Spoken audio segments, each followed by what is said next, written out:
लोगोफोर जोङो बेयाव मोनसे भिडिअ शुट खालामबाय बे भिडिअनि गेजेरजों मोनसे मेसेज होनो नागिरदों जे जोङो गोरिबफोरखौ माने एसे नोंसोर जाखिनि हायो बेबायदि जों हेल्प खालामनांगौ आरोखि ना फाइनान्शियेलि दुरबलथा थायो जेनेबा बाव सासे बाबु दं बियो माने हमना लादो बियो फरायनायावहाय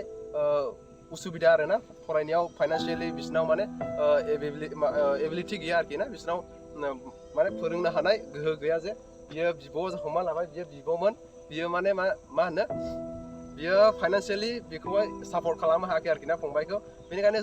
जों नोंथांमोना जाखिनि हायो नोंथांमोननि हानाय बायदि जोङो सापर्ट खालामनानै जे बिसोरो माने सोलोंथाइखौ लानो हायो बेबायदि नैबे मेसेजखौ बयनोबो बे भिडिअनि गेजेरजों फोरमायनाय जादों आरोखि लोगोफोर भिडिअखौ मोजां मोनोब्ला अननानै लाइक खालाम